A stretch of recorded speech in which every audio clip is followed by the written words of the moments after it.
Baik, kalau baik kalau tidak ada pertanyaan ya, kita lanjut perkuliahan sekarang, perkuliahan hari ini ya. Eh, di pertemuan keempat ya kita sudah membahas tentang perencanaan dan perencanaan SDM dan perekrutan ya. Bagaimana perencanaan SDM itu apa penting, kenapa harus dilakukan, dan proses rekrutmen itu biasanya dari seperti apa. Nah, setelah ini kita masuk ke setelah kita melakukan perencanaan ya, setelah ditentukan, terus kita setelah melakukan perekrutan ya dengan cara misalkan membuat lamaran dan lain sebagainya, terus kita pilih dan lain sebagainya. Akhirnya kita akan mendapatkan beberapa orang yang yang diperkirakan oleh kita bahwa orang ini memang cocok untuk posisi yang sedang dicari. Ya, tahu cocoknya dari mana? Tentu tahu cocoknya dilihat dari kesesuaian antara profil ya atau apa rekam data atau personal data yang ada yang diberikan si pelamar dengan posisi itu, dengan kebutuhan dari posisi itu ya, mulai dari kompetensinya, mulai dari kemampuannya, mulai dari skillnya dan lain sebagainya. Nah, proses selanjutnya apa? Proses selanjutnya adalah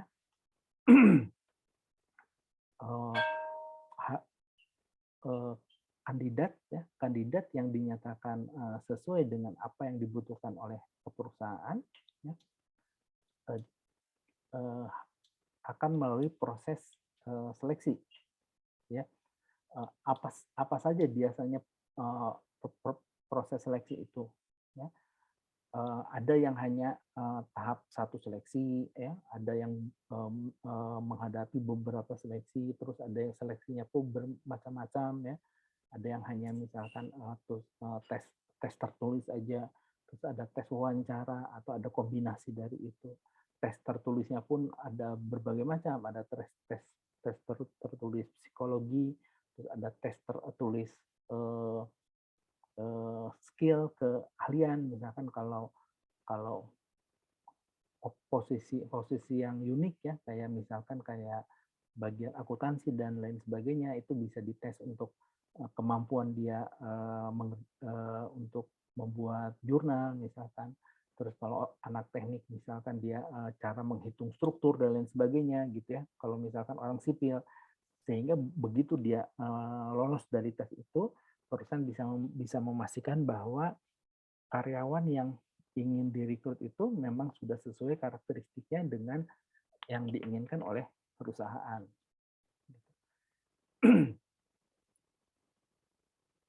Nah, sekarang ini belum saya buka ya.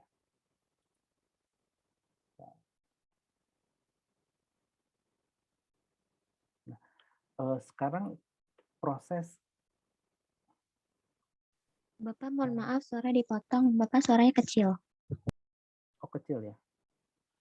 Kenapa suara saya kecil terus ya? Tes ini suaranya kecil nggak? Udah Pak, jelas. Udah Pak, udah jelas.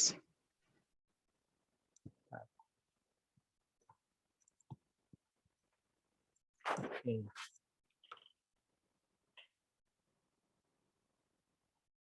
Terus, nah, seleksi dan penempatan.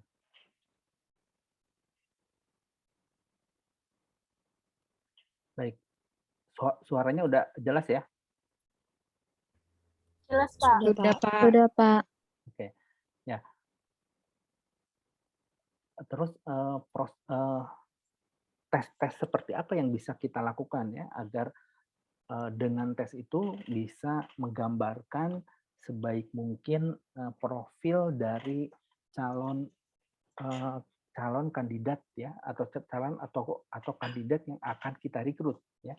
Memang dalam semua dalam tes yang ada itu tidak semuanya bisa mencerminkan 100% gitu ya. Misalkan dalam tes psikologi pun ya, saya diskusi dengan anak-anak tim rekrutmen dari perusahaan ya, psikologi pun ya, psikotes itu pun hanya bisa merepresentasikan sekitar 60% ya, dari kemampuan dari si karyawan itu ya, sehingga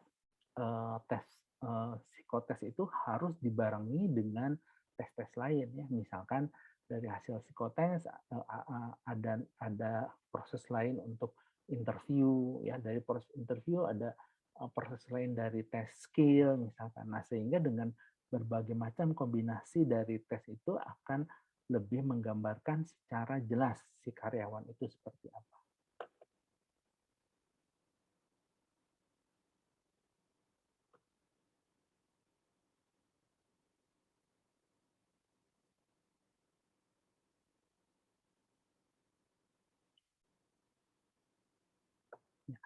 Sekarang kita tahapannya ke dalam, kalau dari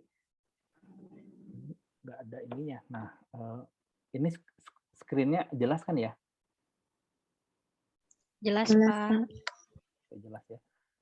Nah, tahap kita sekarang adalah tahap interview dan selection. Interviewnya kita kemarin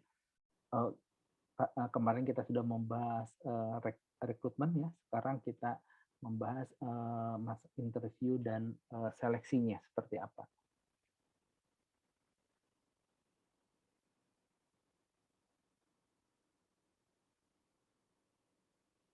Ya, sebelum kita tahu prosesnya seperti apa, kita harus tahu dulu sebenarnya seleksi karyawan itu kenapa sih harus dilakukan? Kenapa tidak cukup dari hasil profil, dari misalkan dilihat dari hasil pendidikannya, IPK-nya besar, kenapa itu aja cukup gitu ya? Kenapa harus ada seleksi lagi ya? Nah, tujuannya adalah pertama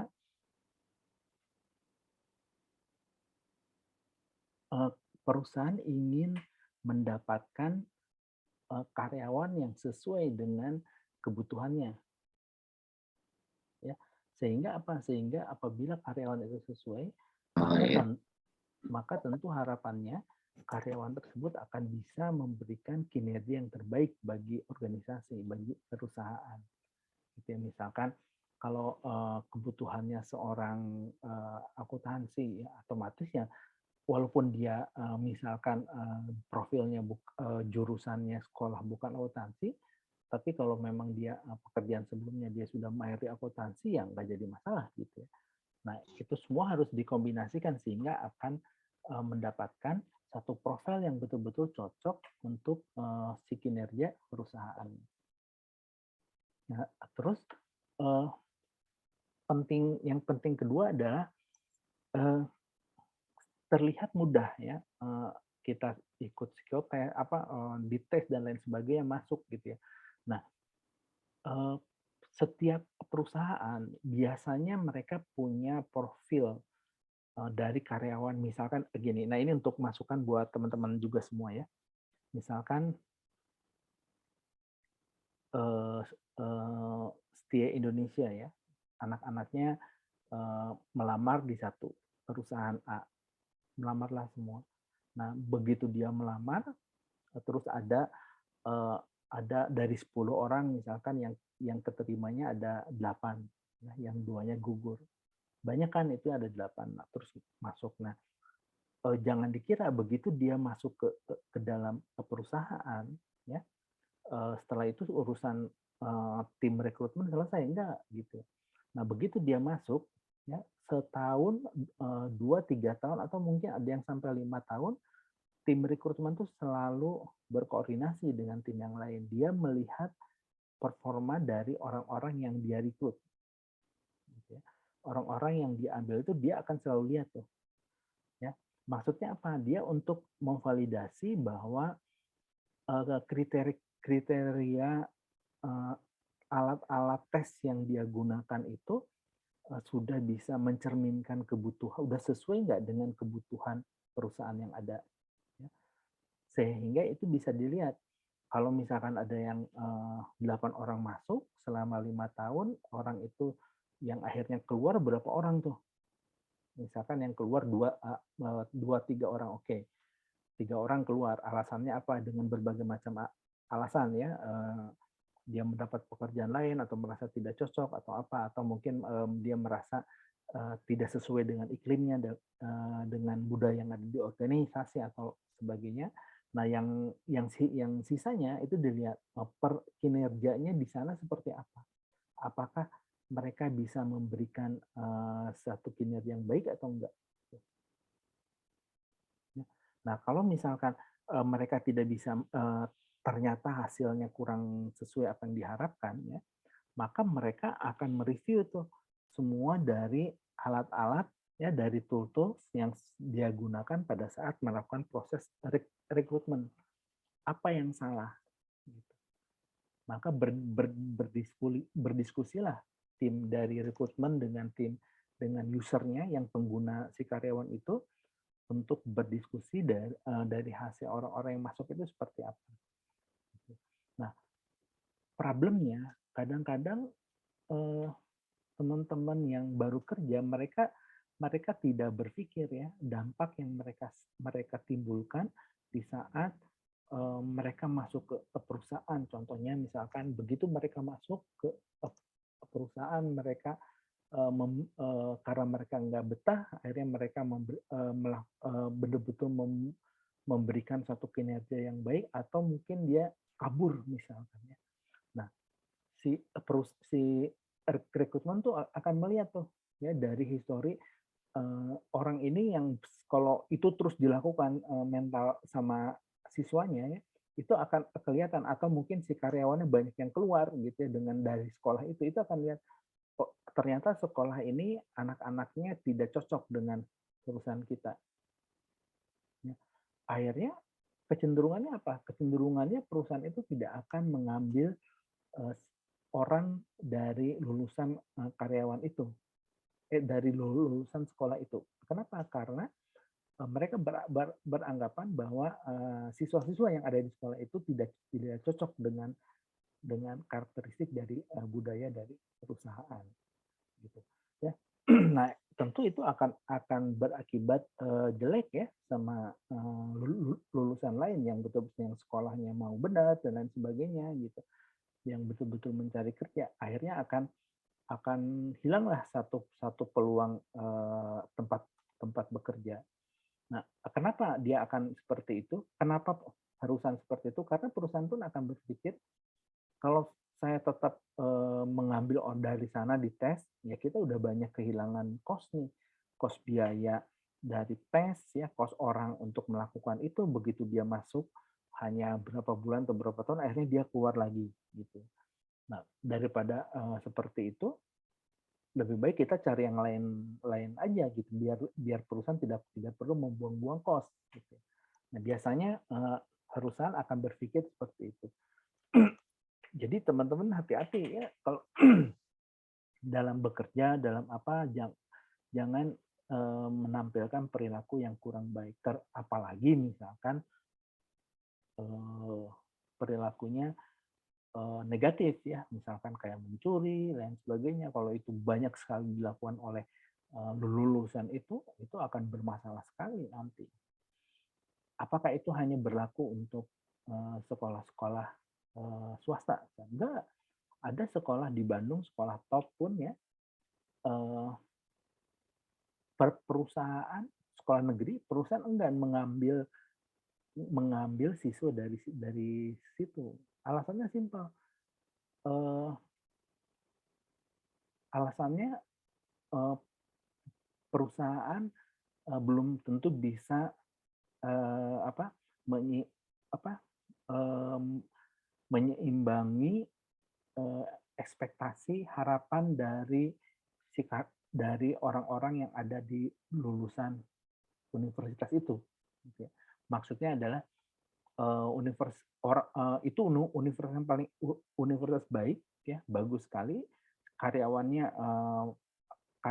siswanya mempunyai drive, mempunyai kompetensi yang baik ya, sehingga begitu dia masuk kerja dia mengharapkan sesuatu yang luar biasa ya, misalkan 1-2 tahun dia harus harus bisa jadi seorang manajer ya, terus dengan ekspektasi gaji yang berapa dan lain sebagainya. Memang wajar karena memang sekolah itu lulusannya bagus-bagus gitu. Tapi tidak semua eh, organisasi, tidak semua perusahaan bisa memenuhi itu. Sehingga apa? Beberapa kali rekrut dari situ selalu akhirnya hanya bertahan hanya paling lama 2 tahun, masuk 2 tahun keluar. Keluarnya bukan karena dia jelek, enggak, karena bagus, tapi karena perusahaan tidak tidak bisa memberikan sesuatu yang sesuai dengan harapannya dia, akhirnya dia keluar. Nah, karena seperti itu akhirnya perusahaan lebih suka ya udahlah kalau memang gitu mendingan kita cari yang lain aja gitu. Jadi tidak hanya melulu karena image yang jelek ya, image yang bagus pun perusahaan akan selalu melihat kesesuaiannya. Ya. Nah, terus juga ya dalam melakukan proses rekrutmen pun harus mengikuti aturan-aturan dari peraturan perundang-undangan yang ada. Ya. Misalkan dalam proses rekrutmen kita tidak boleh kalau ada undang-undang internasional, undang-undang ILO itu disampaikan bahwa kalau saya tidak salah kita tidak boleh mendiskriminasi orang tertentu ya, misalkan, dan kalau dia punya penyakit sesuatu ya, jangan karena dia tidak diterima karena dia mempunyai penyakit itu gitu. Nah, itu tidak boleh. Atau misalkan ada diskriminasi terhadap gender laki-laki dan perempuan gitu ya. Nah, sehingga hal yang itu perlu dipertimbangkan ya dalam melakukan proses seleksi ya.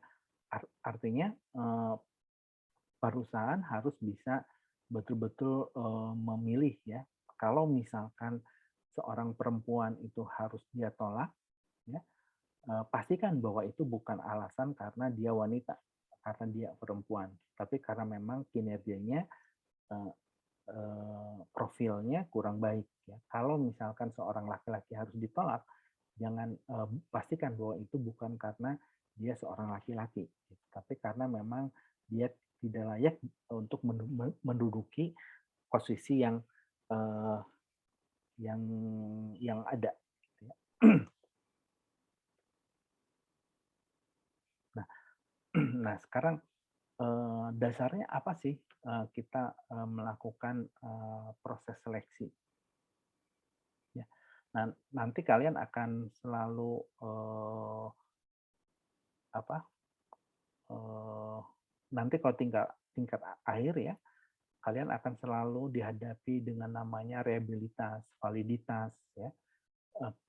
Karena begitu buat skripsi ya kalian harus memastikan bahwa reliabilitas dan validitas dari penelitian kalian gitu ya.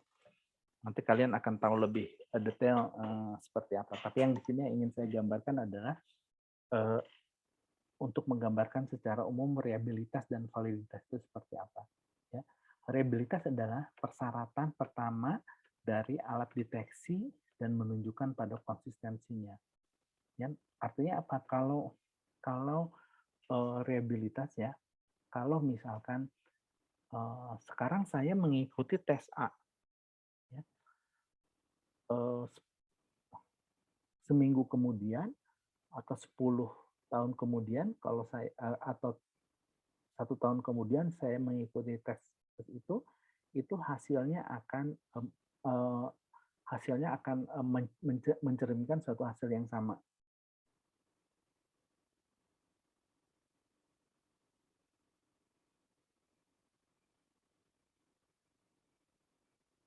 Gitu ya. Jadi maksud di sini adalah cek reliabilitas adalah kalau kita melakukan tes ya hari ini, terus kita seminggu kemudian harus melakukan tes lagi dengan tools yang sama, itu hasilnya akan konsisten. Sehingga dari hasil itu akan mencerminkan standarisasi dari tools yang diberikan. Karena siapapun yang menggunakan alat itu akan memperoleh hasil sesuai dengan profil dari orang tersebut. Ya. Nah, hal ini tujuannya apa? Ini untuk menghindari misalkan sekarang saya ikut tes, ya. Nah, pada saat hari ini saya mengikuti tes dalam kondisi misalkan saya happy, ya. Karena saya senang dipanggil di perusahaan, sehingga saya berusaha untuk mengerjakan tes sebaik-baiknya. Nah, besoknya atau minggu depannya saya tes lagi, saya kondisinya lagi sedih. Kenapa? Misalkan contohnya baru diputus sama pacar misalnya, sehingga lagi sedih-sedihnya.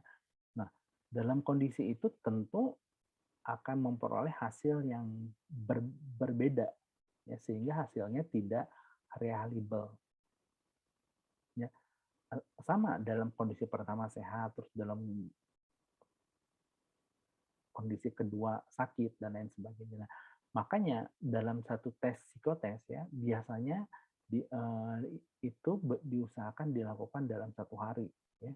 Kalau kita lihat dalam psikotes, teman-teman pasti sudah pernah mengalami, ya, dari pagi jam 8 sampai sore jam 2 misalkan. Nah, itu memang mencegah untuk adanya faktor dari dari kondisi yang berbeda dari si orang itu, sehingga itu bisa hanya dilakukan pada satu waktu.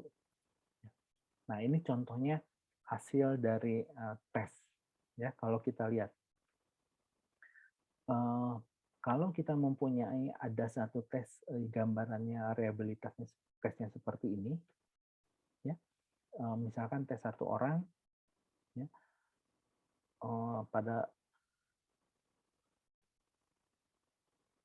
pada satu waktu tesnya segini, terus ada yang lain tesnya segini, ini betul-betul random.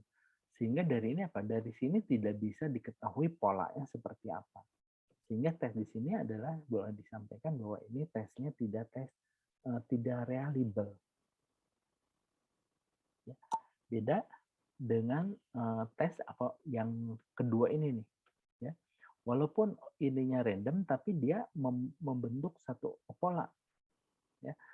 Sehingga ini bisa ditarik garis regresinya, ya, garis hubungannya antara tem 1 dan tem 2. Nah, sehingga apa? Tes ini adalah tes yang reliable karena kita bisa ketahuan polanya seperti apa.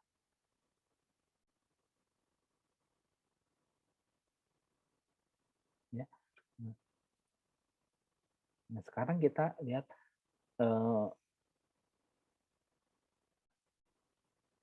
tes validitas. Ya. Nah, tes validitas itu memberitahukan apakah tes tersebut mengukur apa yang menurut Anda harus ukur. Ya. Tes validitas menjawab pertanyaan apakah tes ini mengukur yang harus diukur.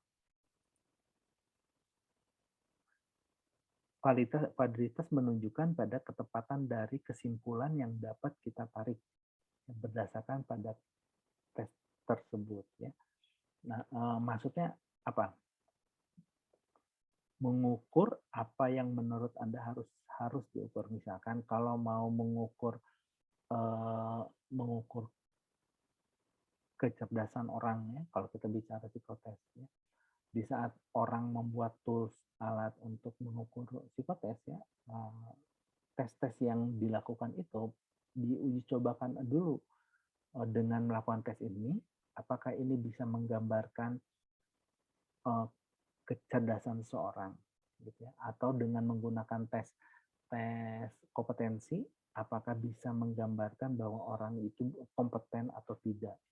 Ya, kalau memang misalkan tes kompetensinya lulus, ya, terus setelah dia kerja, terus dievaluasi selama setahun dilihat memang bagus, artinya apa? Tes kompetensi yang dilakukan itu mempunyai hubungan positif dengan aktual dia kerja di lapangan, gitu. Sehingga memang artinya tes yang dipakai itu adalah tesnya valid. Nah, makanya dalam setiap proses tes penyelesai karyawan ini, ya, seorang rekrutmen dia pasti akan memantau terus tuh, ya.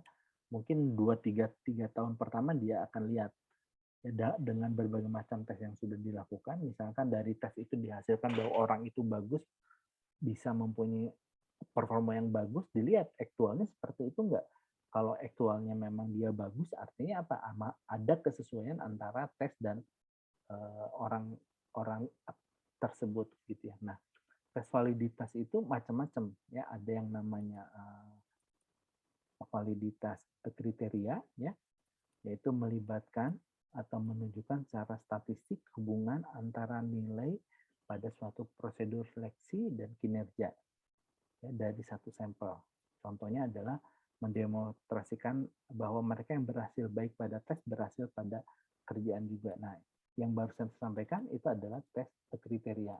Artinya dari hasil tes yang dia lakukan, ya, itu harus bisa dibuktikan bahwa memang tesnya itu aktual dia di lapangan, ya, aktual dia kesehariannya pada pekerjaannya itu bisa mencerminkan dari hasil tes yang ada. Ya, itu namanya validitas dan kriteria. Terus ada juga yang namanya validitas isi, ya, bahwa isi dari suatu prosedur atau seleksi merepresentasikan terhadap aspek penting dari kinerja suatu pekerjaan. Contohnya misalkan pemberi kerja dapat mendemonstrasikan validitas isi dari satu tes dengan memperlihatkan bahwa tes tersebut mewakili sampel yang ada di pekerjaan. Ya. Prosedur dasarnya di sini adalah dengan mengidentifikasi tugas pekerjaan yang kritis bagi pekerja dan kemudian secara acak memilih sampel dari tugas tersebut untuk dites. Ya. Nah, kalau kita lihat validitas isi, artinya dia akan melihat tuh dari tes yang dilakukan itu bisa mencerminkan satu pekerjaan tertentu enggak yang ada di sana, gitu. Nah, dengan berbagai macam jenis pekerjaan yang ada, maka dipilihlah dari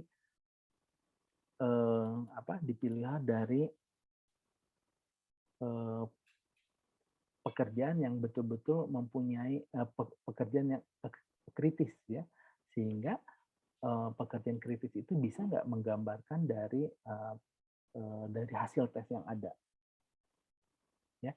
Kalau di sini kan melihatnya secara keseluruhan, ya.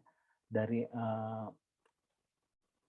keseluruhan isi tes dilihat, kalau hasil tesnya bagus, performa di lapangannya, performa di pekerjaannya seperti apa, bagus juga nggak? Kalau itu sudah bagus, artinya sudah sesuai. Nah, terus dilihat dari isinya, dari hasil dari tes itu dilihat ada beberapa item yang ada. Nah, dari beberapa item itu bisa nggak menggambarkan dari tugas-tugas utama yang ada di satu pekerjaan itu. Misalkan kalau kita tes orang keuangan, ya, misalkan kalau orang keuangan dari hasil psikotesnya bagus, dari hasil validitas kriterianya baik, ya, artinya dari setelah dia diramal, setelah dia direkrut, ya, dia menampilkan kinerja baik, bisa membuat misal contohnya membuat laporan keuangan atau bisa membuat pembukuan, ya, terus bisa menganalisis laporan keuangan dan lain sebagainya, bagus itu. Nah, tapi dari sini dilihat lagi lebih spesifik, misalkan yang diutamakan penting dalam bagian akuntansi, ya, bagian keuangan itu adalah ketelitian. Nah, dari tes ini ada nggak yang menggambarkan ketelitian itu. Kalau ada dilihat dari sampel yang direkrut itu, kita ambil beberapa contoh. Nah, dari hasil tes yang poin ketelitian itu bisa menggambarkan nggak dari hasil dari kinerja yang utama di si karyawan itu. Ya, kalau dia bisa menggambarkan artinya sudah sesuai. Ya. Terus ada lagi yang namanya validitas gagasan. Ya. Ini berarti bahwa satu prosedur seleksi mengukur satu gagasan. Ya. Satu gagasan asal seperti moral keguguran, moral dan kejujuran. Yang kedua, gagasan itu penting untuk kinerja yang berhasil. Ya. Nah, ini lebih dalam lagi ya. Jadi dalam satu tes itu dia harus bisa menggambarkan satu abstrak tertentu.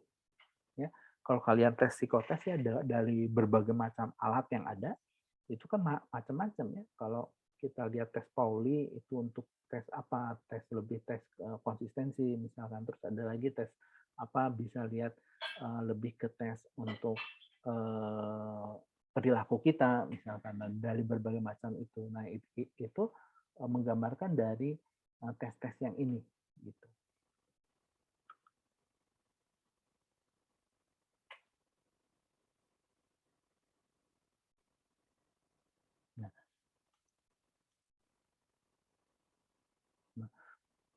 Sekarang pertanyaannya, apakah ini setiap tes akan selalu dilakukan seperti ini? Ya, ini akan terus dilakukan sampai satu saat kita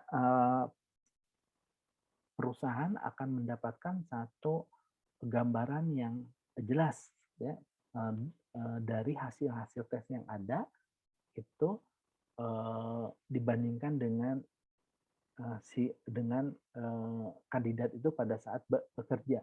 Kalau itu hasilnya sudah sesuai, ya tes variabilitas, tes validitas itu tidak perlu dilakukan lagi kecuali misalkan ada perubahan atau ada ekspektasi lain dari yang sudah digambarkan itu sehingga si bagian rekrutmen perlu lagi mendefinisikan ulang tes-tes yang sudah dia lakukan. Ya. Sampai sini ada yang ingin bertanya, silakan.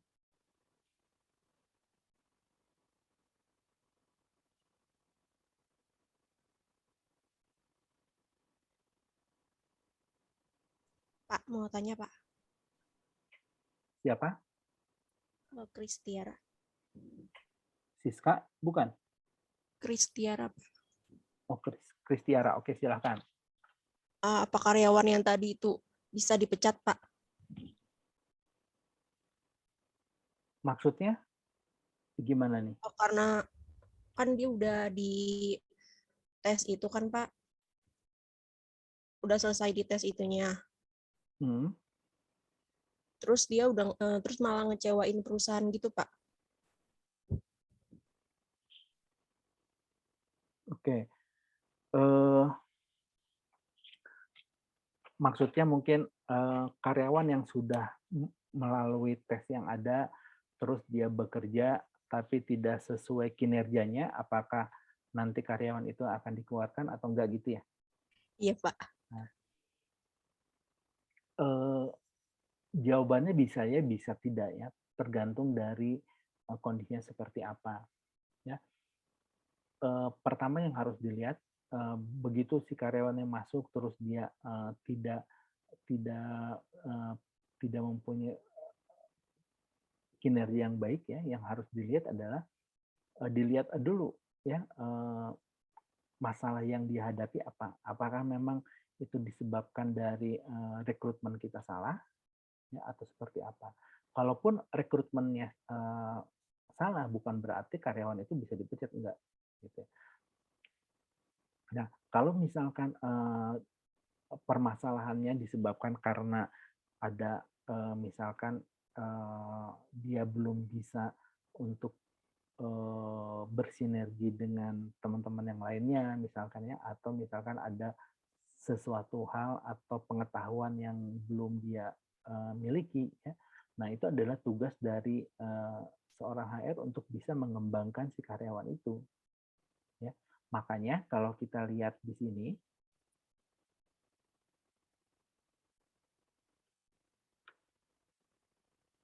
ya, kalau kita lihat dari sini ya, begitu si karyawannya masuk, ya setelah di rekrut, terus diseleksi dia masuk, ya tugas perusahaan adalah melakukan pengembangan orang itu.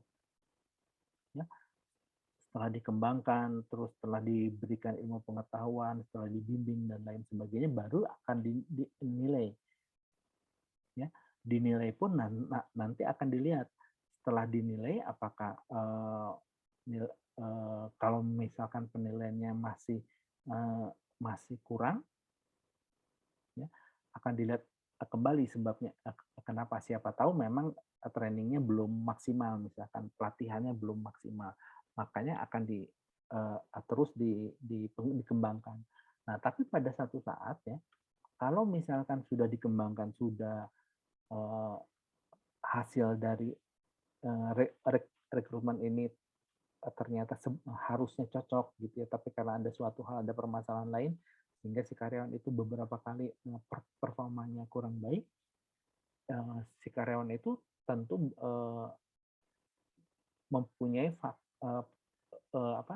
kemungkinan besar untuk bisa diberhentikan gitu. Tapi itu pun kalau di kita prosesnya tidak semudah itu ya, ada aturan perundang-undangan yang harus dipenuhi pada saat kita ingin memberhentikan si karyawan. Jadi teman-teman jangan khawatir ya, misalkan kalau masuk, misalkan setahun pertama performanya misalkan masih kurang baik, ya wajar, orang baru, karyawan baru kok.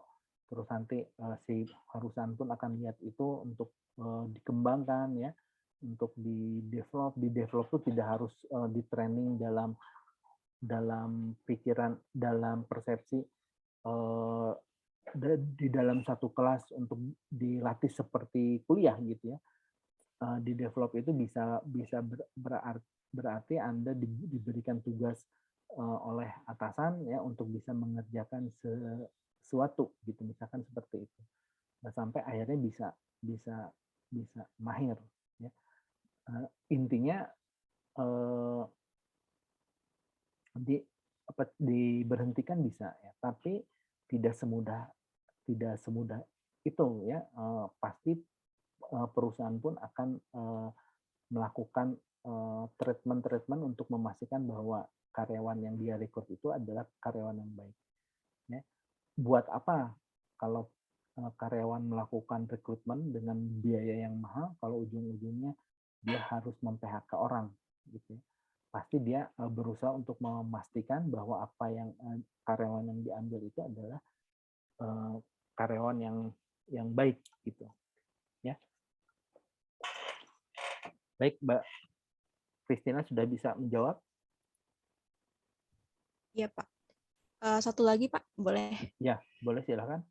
Terus untuk yang masih di slide awal tadi, Pak, nasib lulusan-lulusan sekolah yang udah dinilai jelek gitu sama perusahaan, apa nggak ada kesempatan, Pak?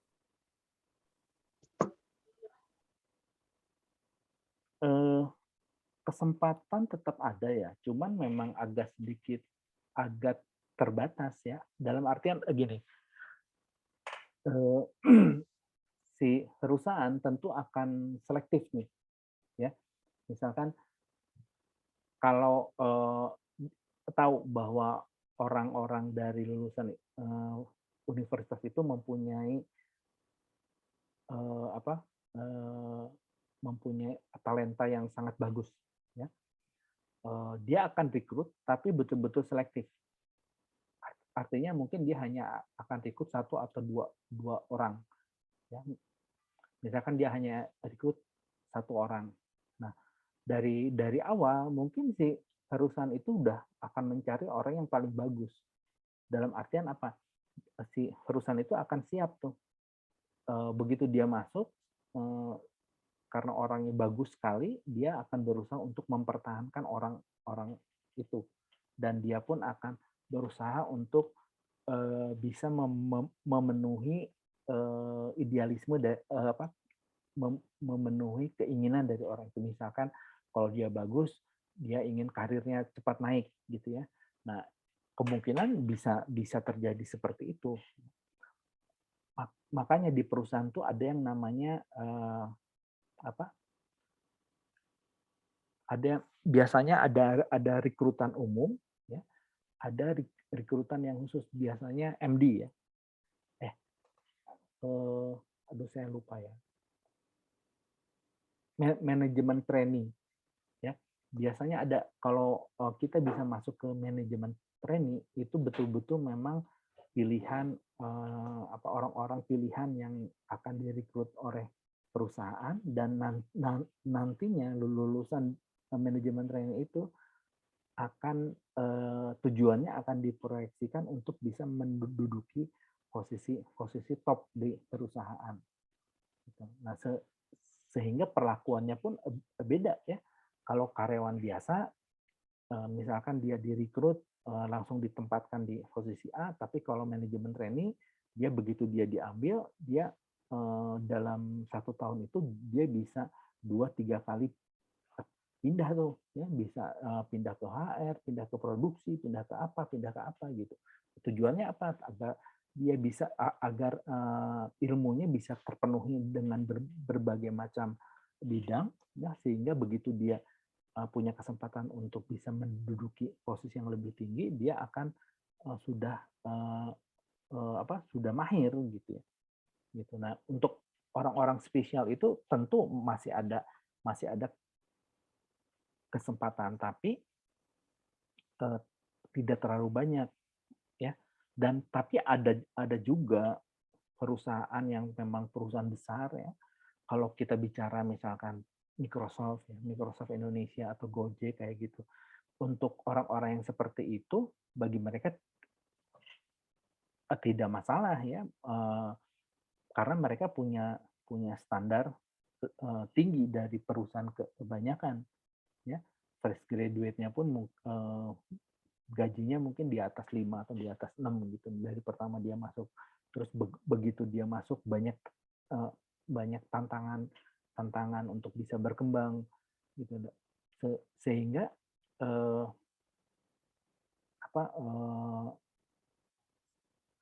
lulusan universitas itu banyaknya memang masuknya ke perusahaan top gitu ya. Kalau perusahaan-perusahaan biasa dia agak susah lah ya. Dia banyaknya masuknya ke e-commerce, dia banyaknya masuknya ke Unilever, perusahaan asing dan sebagainya. Nah, kenapa? Nah, karena perusahaan-perusahaan itu yang bisa memenuhi harapan dia mau seperti apa. Atau malah banyaknya mereka lebih suka untuk mendirikan perusahaan gitu. Ya. Jadi jangan khawatir kalau memang masuk ke sekolah top 5 top di Indonesia akan sulit untuk mencari pekerjaan, enggak. Malahan akan lebih banyak pilihan, dan perusahaannya pun akan lebih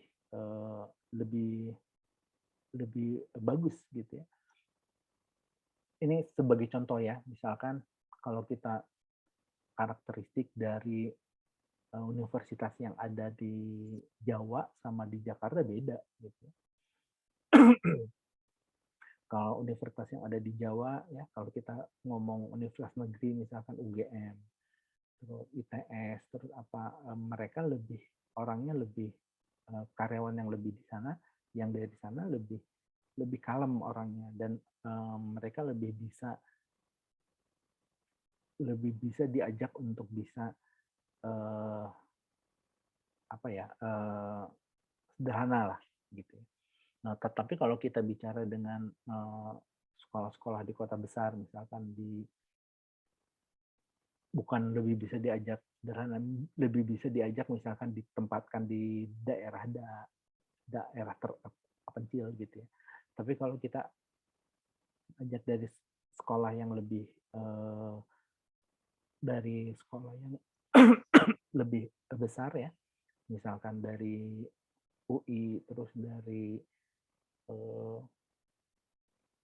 di Bandung ITB, Unpad, lain sebagainya, mungkin mindset mereka sudah berbeda. Mereka sudah biasa hidup di kota besar yang hingar-bingar. Ya, kalau misalkan ada pekerjaan yang mengharuskan ditempatkan di tempat terpencil, mereka akan belum tentu mereka akan bisa hidup di sana gitu.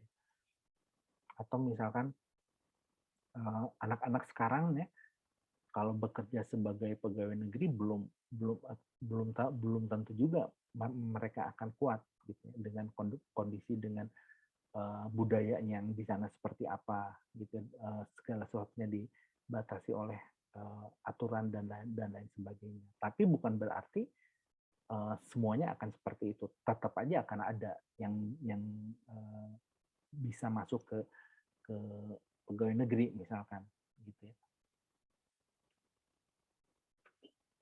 Gitu ya, Mbak. Iya, Pak. Terima kasih, Pak. Ya, baik, ada yang lain?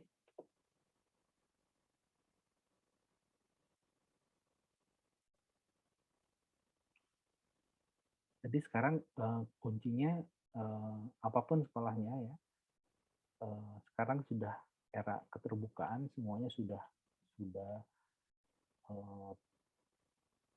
terbuka ya, yang bisa bersaing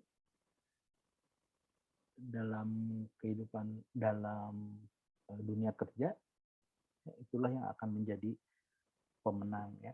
Jadi kalian tidak perlu berkecil hati misalkan karena kalian di swasta tidak bisa bersaing dengan di negeri dan lain sebagainya. Yang perlu dilakukan adalah ya belajar sebaik-baiknya, banyak tambah skill kalian, tidak hanya sekolah ya, kalau ada kesempatan untuk magang ya, kalau ada kesempatan untuk sertifikasi pengetahuan dan lain sebagainya ya, itu dijalanin gitu. Karena itu bisa menambah wawasan kalian, bisa menambah nilai tambah bagi kalian pada saat kalian untuk melamar pekerjaan. Sekarang kan ada program Merdeka Belajar ya, kalian bisa masuk kampus lain ya, misalkan masuk kampus top lain untuk belajar di sana bisa kan, atau misalkan bekerja di perusahaan mana gitu. Saran saya sih kalau ada kesempatan misalkan MBKM ke luar negeri ya, magang misalkan di Jepang, magang di Malaysia, magang di Australia, itu akan lebih bagus tuh. Itu bisa menambah poin kalian pada saat nanti kalian harus bekerja gitu ya. Baik, kita lanjut ya.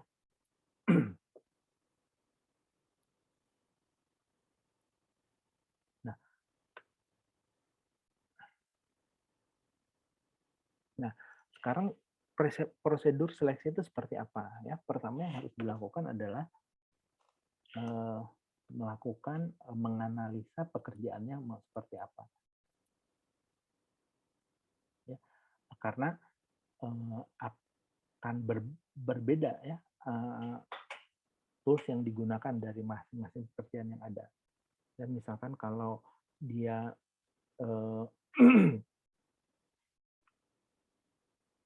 kalau misalkan yang akan direkrutnya seorang marketing ya, tentu nanti akan harus bisa dilihat tuh, seorang marketing kan dia bisa mempengaruhi orang ya, bisa mengajak orang untuk bisa membeli produk dan lain sebagainya, komunikasinya baik.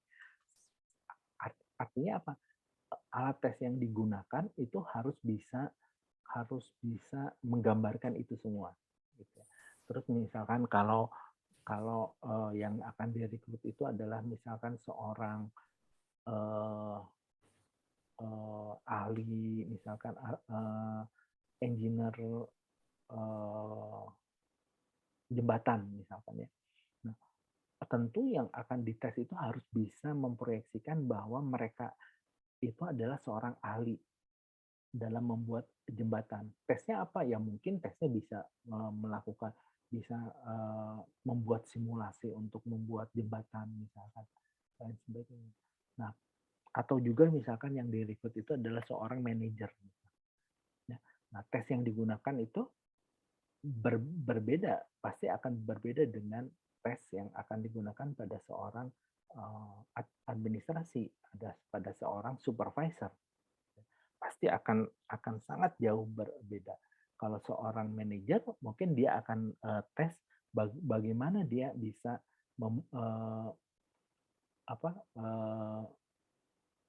bisa memutuskan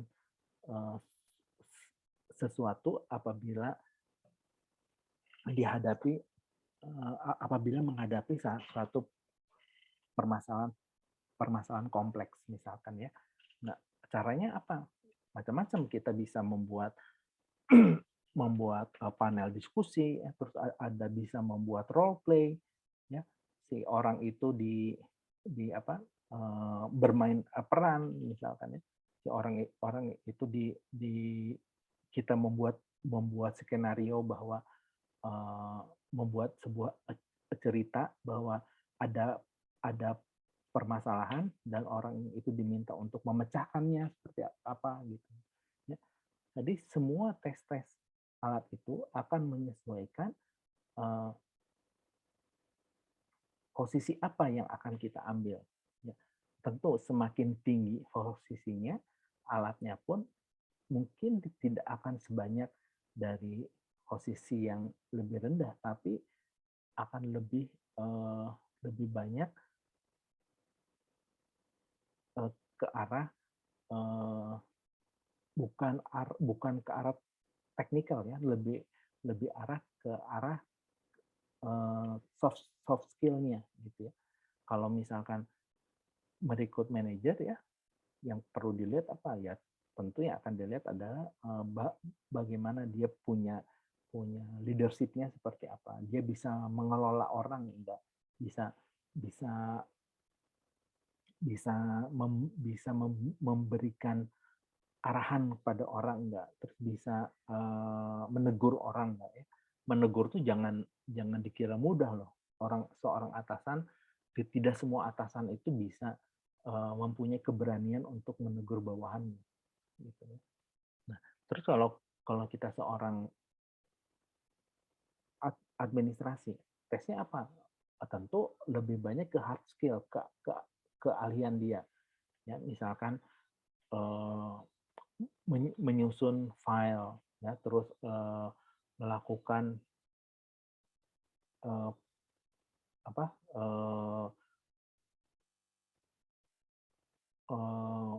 mengkoordinir meeting misalkan dan lain sebagainya. Ya, jadi makin tinggi itu akan lebih ke arah soft skill, semakin rendah itu akan lebih banyak ke arah hard skill. Nah, setelah dilakukan menganalisa pekerjaan, maka dilakukanlah proses selanjutnya, yaitu melakukan pemilihan tes, alat tes yang harus digunakan apa. Ya, kembali lagi ke yang sebelumnya. Alat tes yang harus digunakan itu adalah alat tes yang harus bisa mencerminkan apa tujuan dari pekerjaan yang ingin diambil. Ya, kalau seorang tujuannya dia seorang ahli infrastruktur, mau ahli untuk membuat jembatan ya, misalkan dia melamar ke perusahaan konstruksi ya, artinya apa? Alat tes yang dibuat itu harus bisa mencerminkan dia itu mempunyai keahlian dalam berhitung. Misalkan orang itu mempunyai ketelitian yang baik. Orang itu mempunyai karakter hati-hati. Ya, orang itu cerdas secara matematik. Gitu. Nah, itu harus bisa alat tes yang diambil itu harus bisa mencerminkan itu. Nah, setelah ditentukan alat tes, maka maka proses yang berikutnya itu adalah tes dilakukanlah tes itu ya. Tes itu dijalankan ya tentu dengan mempertimbangkan selalu mempertimbangkan validitas dan reliabilitas tes itu untuk agar gambaran yang dihasilkan dari tes itu bisa memberikan gambaran yang baik. Ya. Nah, selanjutnya setelah dites maka setelah tes dilakukan maka akan keluarlah hasil dari tes itu. Ya, hasil dari tes itu harus dibandingkan ya dengan kriteria yang ada pada saat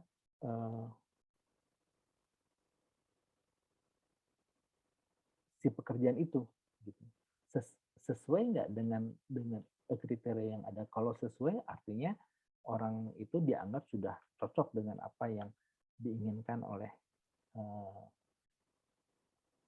perusahaan.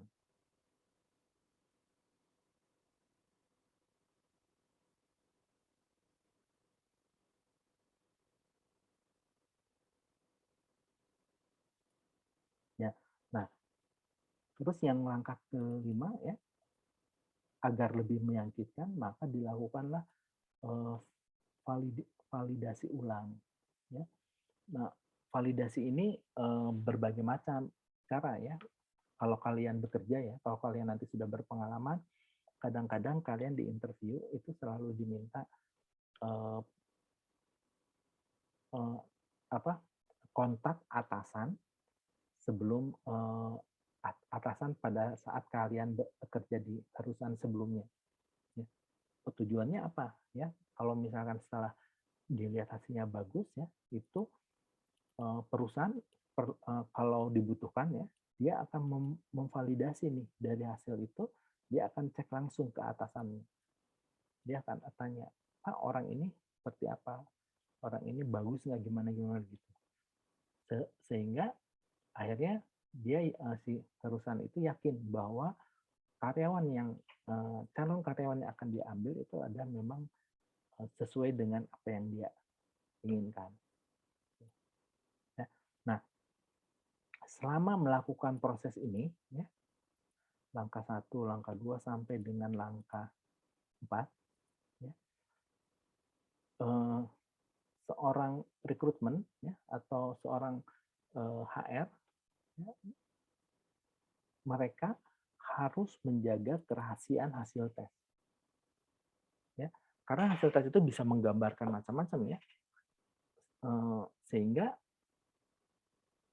yang bisa melihat hasil tes itu hanya orang-orang yang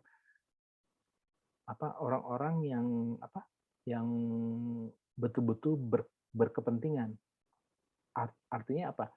Kalau misalkan dia posisinya ada di bagian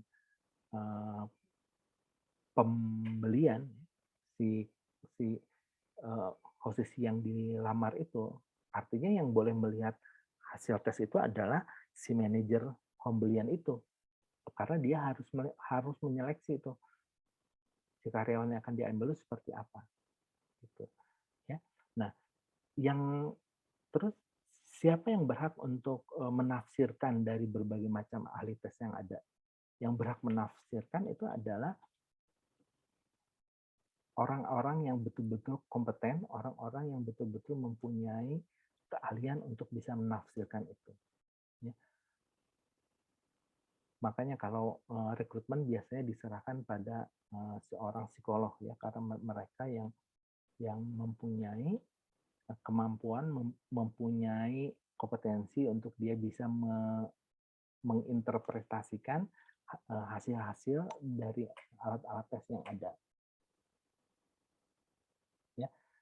Dan juga kalau misalkan alat tes itu akan kita berikan kepada orang lain ya, biasanya begitu tes kita lakukan itu ada persetujuan dari si calon karyawannya.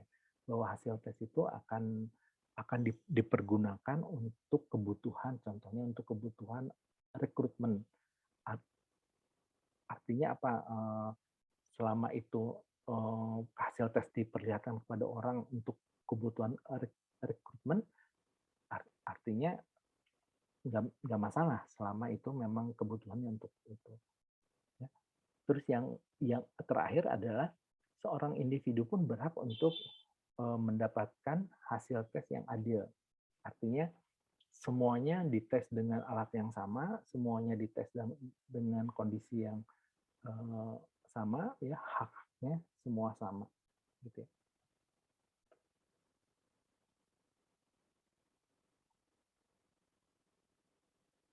Nah, sekarang kita lihat jenis-jenis tes yang bisa digunakan itu sebenarnya tes apa aja.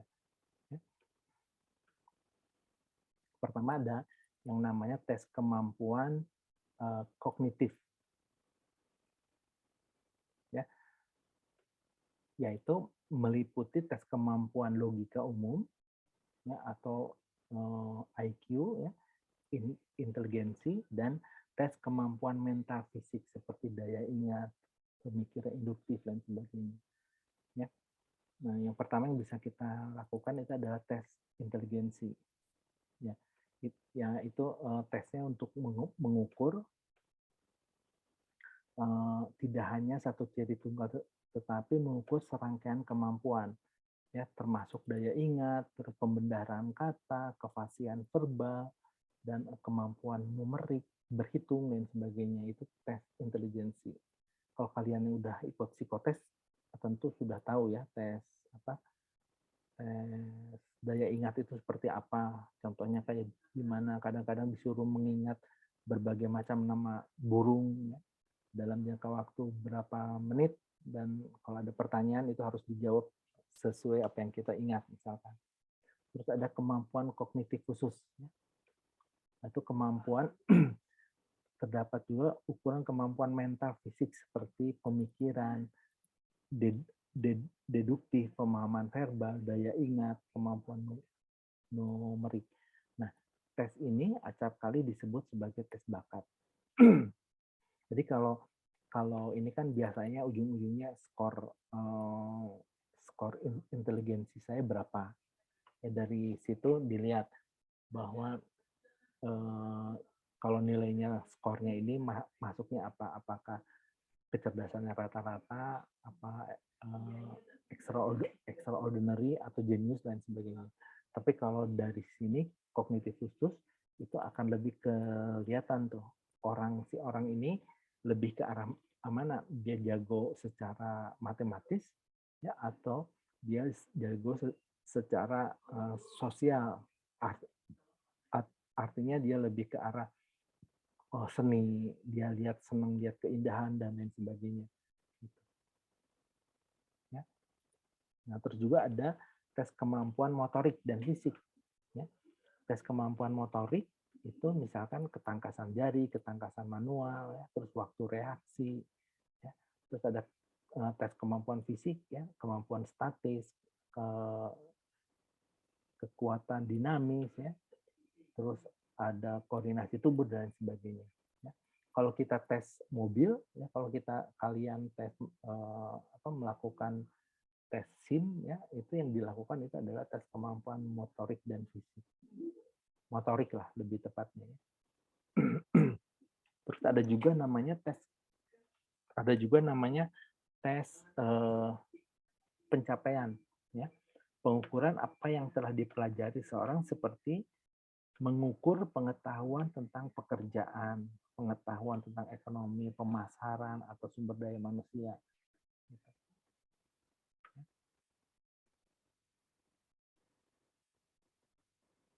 Terus ada juga tes kepribadian atau tes minat. Ya.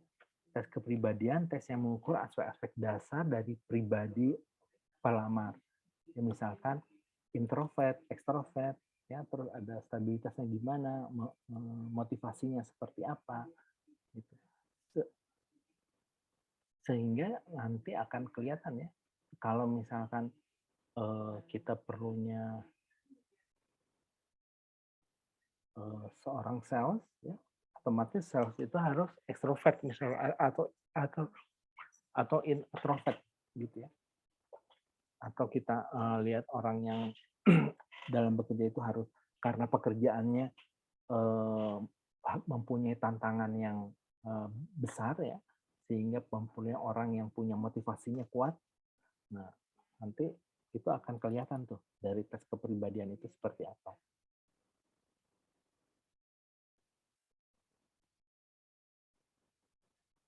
Nah,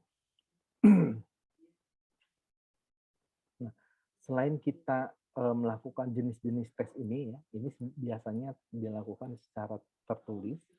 Ya, kita juga bisa melakukan tes secara situasional. Ya. Ini ada namanya tes penilaian situasional. Ini yang saya bilang ya.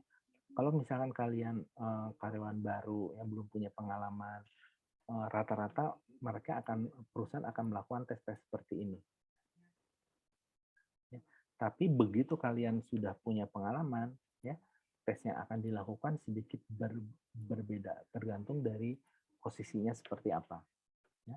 Contohnya adalah tes pengambilan. Nah, tes pengambilan sampel kerja. Ya. Dalam tes ini adalah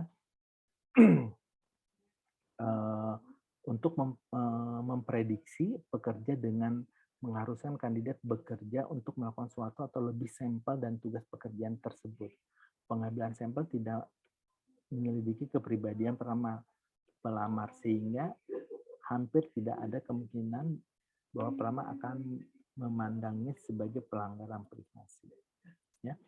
Contohnya apa? Misalkan yang dibutuhkan seorang ahli pengelasan, tentu harus dicek dong dia betul nggak dia bisa mengelas gitu ya. Akhirnya dicek lah. Coba misalkan kelas dilas dengan metode tertentu ya, atau dilas dengan salah satu pekerjaan yang ada yang nanti akan dia tempati, bisa nggak dia melakukan pengelasan itu. Nah itu namanya tes untuk teknik sampel pekerjaan. Nah terus juga ada juga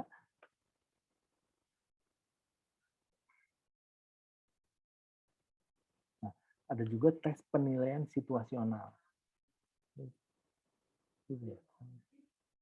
Ya, itu tes yang dibuat untuk melihat bagaimana pelamar menilai situasi yang nantinya akan ditempuh di tempat kerja.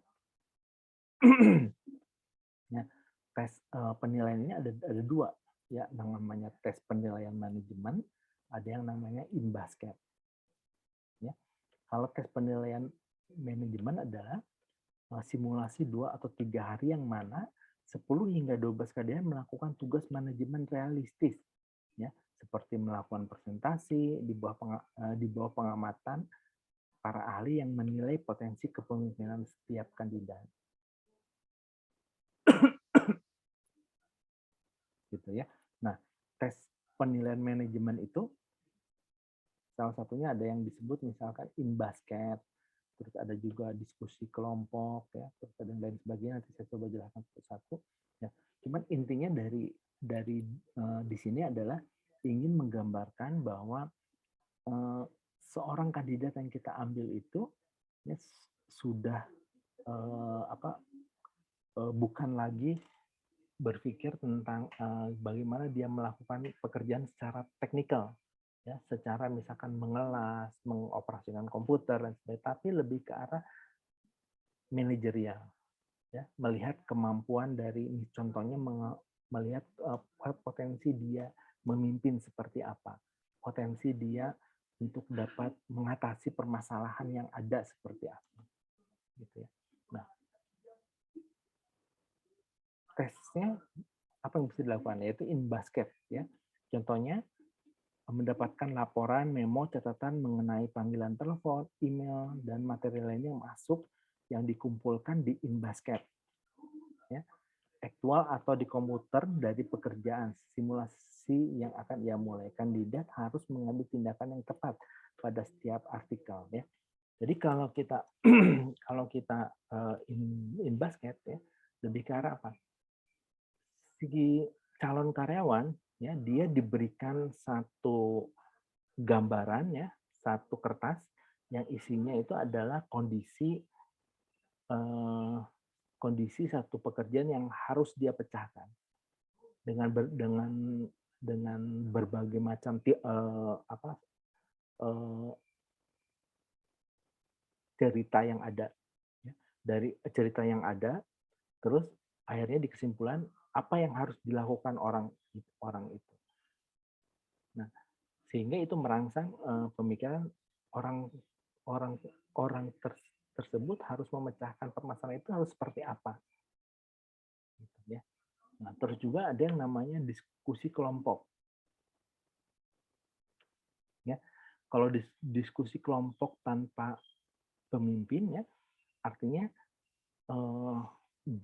setiap orang di situ berdiskusi ya, dan diberikan satu permasalahan yang harus dipecahkan.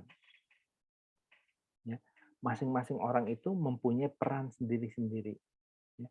Misalkan kalau kita ambil secara global ya, ada satu permasalahan yang dipecahkan, dan masing-masing orang yang ada itu ada misalnya ada kepala keuangan, ada kepala SDM, ada kepala operasional, ada kepala apa. Nah, permasalahan yang disampaikan itu ya kadang-kadang permasalahannya dapat menimbulkan konflik di antara masing-masing pelaku peran yang ada. Nah, disitulah dilihat bahwa melihat kemampuan orang-orang itu dalam mengambil satu keputusan bersama ya, dengan tidak hanya mementingkan dari departemen dia sendiri gitu ya. Kalau lihat dari sini mudah, ternyata enggak ya. Ada yang pengalaman saya ada yang membahas ini 2 jam sampai akhirnya waktu yang diberikan tidak selesai karena sulit untuk memutuskan. Masing-masing orang mempunyai pandangan sendiri dan tidak bisa disatukan. Ada yang seperti itu. Ya. Terus ada juga namanya permainan manajemen. Ya. Peserta diharuskan untuk memecahkan permasalahan realistis sebagai anggota dari perusahaan. Di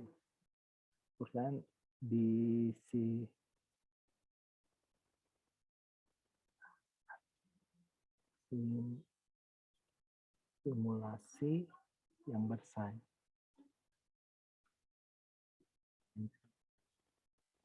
Ya. Jadi di sini kita bermain peran seolah-olah kita ini adalah seorang manajer atau seorang direktur, ya. Sehingga kita diminta untuk memecahkan satu masalah yang terjadi di lapangan seperti apa, baik itu masalah masalah persaingan bisnis ya, atau masalah persaingan ekonomi dan lain sebagainya. Ya. Terus ada juga presentasi lisan. Nah, di sini untuk melihat apa? Untuk melihat kemampuan, keterampilan komunikasi dan persuasif setiap peserta yang ada. Nah, kalau dosen tuh biasanya kalau kita melamar menjadi dosen yang tes yang dilakukan adalah ini. Ya. Terus ada tes presentasi juga gitu.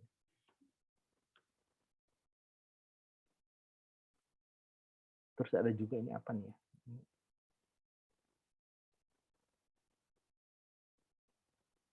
Tes kepribadian kali ya. Nah, terus ini tes wawancara ya.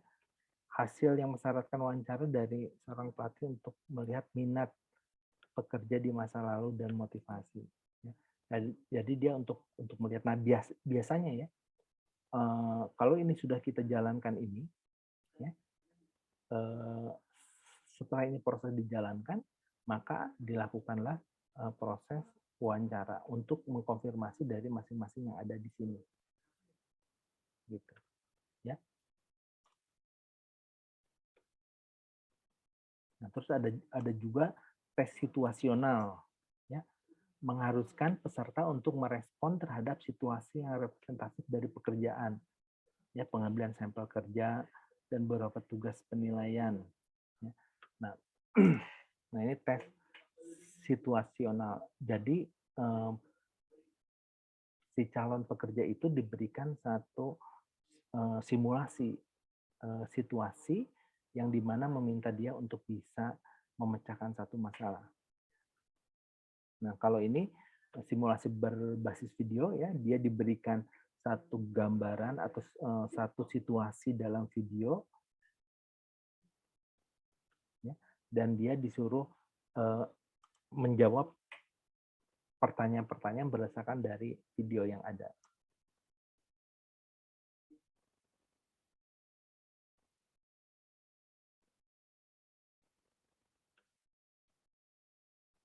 Nah, terus ada juga yang namanya pelatihan dan evaluasi kerja miniatur. Jadi maksudnya melatih kandidat untuk melakukan beberapa tugas dan pekerjaan dan kemudian mengevaluasi pekerjaan kandidat tersebut sebelum dikerjakan. Ya, pendekatan tersebut berasumsi bahwa orang yang mendemonstrasikan bahwa dia dapat mempelajari dan melakukan sampel tugas akan mampu mempelajari dan melakukan pekerjaan itu sendiri. Jadi si perusahaan melakukan miniatur satu pekerjaan, ya, dan itu diberikan kepada si kandidat, dan si kandidat itu dicoba untuk bisa mengevaluasi dari pekerjaan, simulasi pekerjaan yang ada itu, dan dia memberikan masukan seperti apa, gitu. Ya, atau juga bisa juga si karyawannya disuruh mendemonstrasikan, melakukan simulasi pekerjaan kecil yang ada, gitu ya. Nah, dari berbagai macam metode yang ada itu tentu tidak semuanya dilakukan, ya, tapi tergantung dari kebutuhannya mau seperti apa. Ya, kalau ini semua dilakukan, wah bisa 3-4 hari sekali tes, ya, dan itu sangat sangat mahal, ya, kalau semuanya memang mau dilakukan semua. Nah, terus ada satu yang tidak kalah penting, ya. Biasanya begitu ini semua sudah dijalankan, ya, tahap akhir yang dia lakukan adalah apa?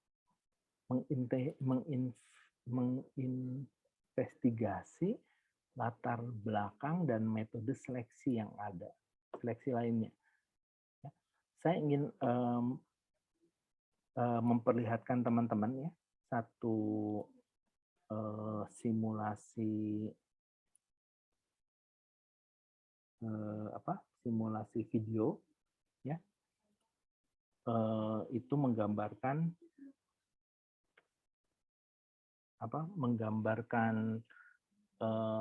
pengecekan akhir pada saat proses ini bukan proses pekerjaan, ya, tapi proses beasiswa.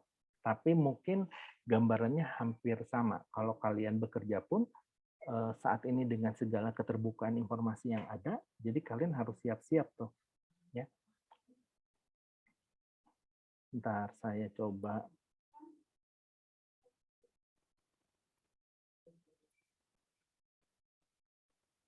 Saya cek sound dulu, ya. Suaranya terdengar nggak? Finalis di Jawa Barat. Saya juga bisa masak, Bu. Oh ya. Suaranya terdengar nggak? Dengar. Dengar, ya. Silakan teman-teman simak sebentar, ya. Jadi finalis di Jawa Barat. Saya juga bisa masak, Bu. Oh ya. Saya bisa masak rendang. Rendang. Pasti di sana orang pada suka rendang, asal jangan terlalu pedas, ya. Iya. Baik, Tina. Apakah ada pertanyaan lain tentang exchange program ini? Atau tentang Amerika dan kehidupan dengan host family di sana? Semuanya sudah jelas, Bu. Terima kasih. Kami sangat senang Tina sudah datang di interview terakhir ini. Kami sangat terkesan ya. Kami harap Tina bisa mengikuti exchange program ke Amerika tahun depan. Terima kasih banyak Ibu. Amerika, ya ampun. Sebagai langkah final, Ibu Santi akan melakukan checking referensi dan background Tina. Baik. Biasanya kalau tidak ada masalah, semuanya lancar, dalam 1 atau 2 minggu ke depan, kami akan mengirimkan surat konfirmasi. Bagaimana? Baik Ibu, terima kasih. Terima kasih banyak Bu.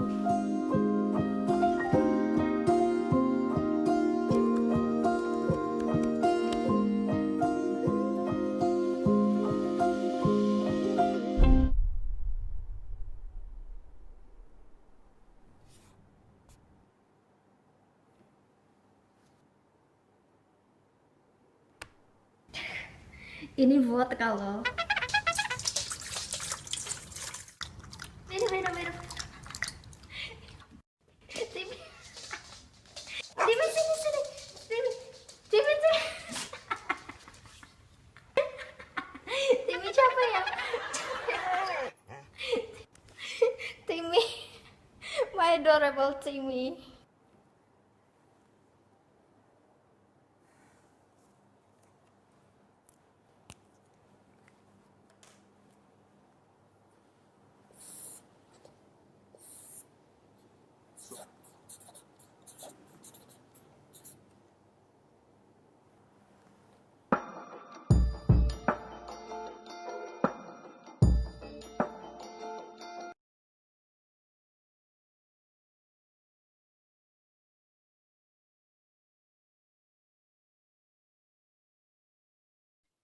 Videonya simpel ya, tapi dampaknya luar biasa tuh, ya.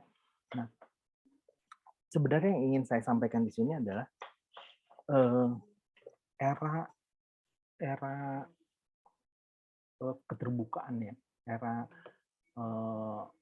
informasi, semua akses informasi bisa didapatkan di mana saja, itu bisa berdampak positif bagi kita. Artinya apa? Artinya kita bisa mendapatkan pengetahuan apapun ya, dengan cara mudah. Tapi kalau kita tidak bisa memanfaatkan itu dengan baik, itu bisa menjadi bumerang bagi kita. Contohnya yang barusan yang digambarkan di video itu ya. Mungkin video itu dilakukan pada saat dia masih SMA ya, pada saat dia belum dewasa. Ya. Begitu dia sudah dewasa mungkin jauh lebih baik daripada pada waktu itu. Tapi akhirnya keputusan bisa merubah satu keputusan yang sudah boleh dibilang 80% ya, atau 90% bahwa dia akan diterima untuk beasiswa, akhirnya itu semua hilang karena apa yang sudah dia lakukan di masa lalu. Ya. Nah, itu pun sama. Ya.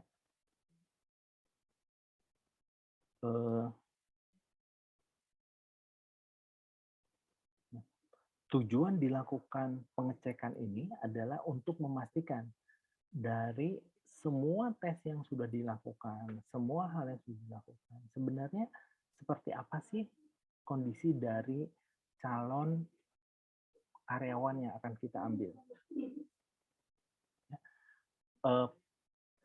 Pengecekan media sosial itu adalah salah satu pengecekan yang bisa dilakukan. Tapi banyak lagi pengecekan yang bisa kita lakukan lagi. Misalkan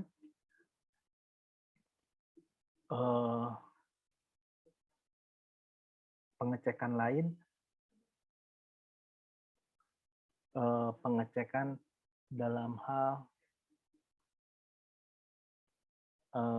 penyalahgunaan obat-obat terlarang.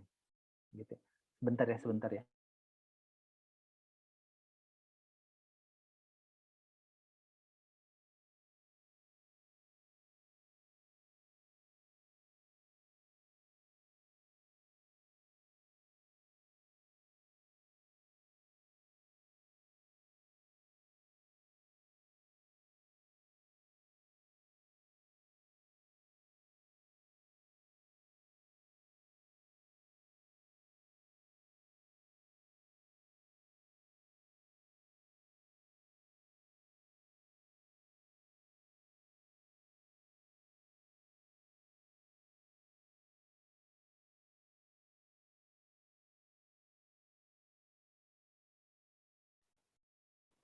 Sorry ya, ada anak saya minta jemput. Ya baik. Ya, pengecekannya bisa dilakukan dengan banyak cara ya. Bisa menggunakan pengecekan obat-obatan ya, terus bisa melakukan misalkan tes kejujuran ya, atau kita kan ada yang namanya apa SKCK ya dari kepolisian. Bisa juga kita bisa meminta minta kepolisian untuk orang tersebut punya permasalahan apa ya, atau bisa juga kita meminta cek ke Bank Indonesia bahwa si karyawan itu punya permasalahan terhadap keuangan atau tidak. Ya. Banyak sekali yang saat ini mudah sekali kita kalau kita ingin mengecek apa seseorang ya. Terus bisa juga kita ngecek misalkan dari sejarahnya dia bayar pajak ya. Terus bisa mengecek juga misalkan dari dari medsosnya ya, atau dari organisasi mereka, bisa gitu. Nah ini contoh-contoh proses cara pengecekan yang bisa dilakukan ya. Yang barusan itu adalah dari media sosial. Nah, terus bisa juga menggunakan penggunaan jasa informasi dari prakerja. Ya.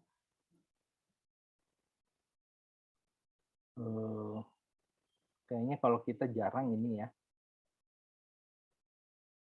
Coba saya yang umum. Nah, atau misalkan bisa juga menggunakan tes poligraf ya.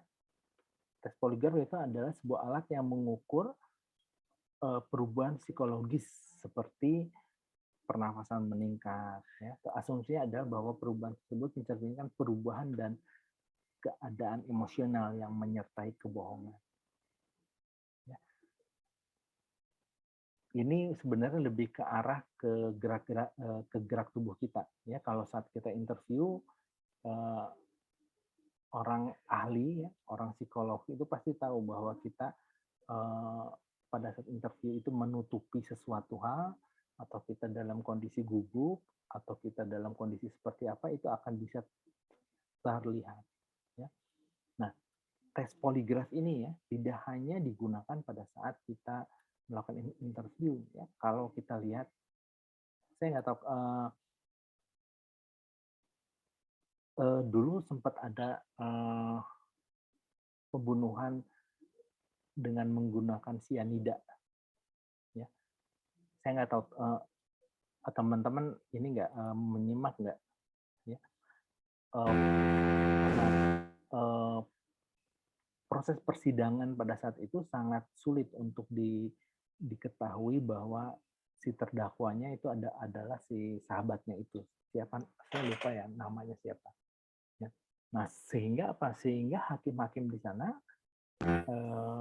menggunakan judgement yang lebih spesifik. Akhirnya dia melihat dari gerak tubuhnya si orang tersebut, terus melihat dari apa yang dia sampaikan, apakah dia gerak tubuhnya mencerminkan kebohongan atau lain sebagainya. Gitu. Nah, terus juga bisa juga menggunakan tes kejujuran kertas dan pensil ya, adalah tes psikologi yang dirancang untuk memprediksi kerentanan pelamar pekerja terhadap ketidakjujuran. Ya.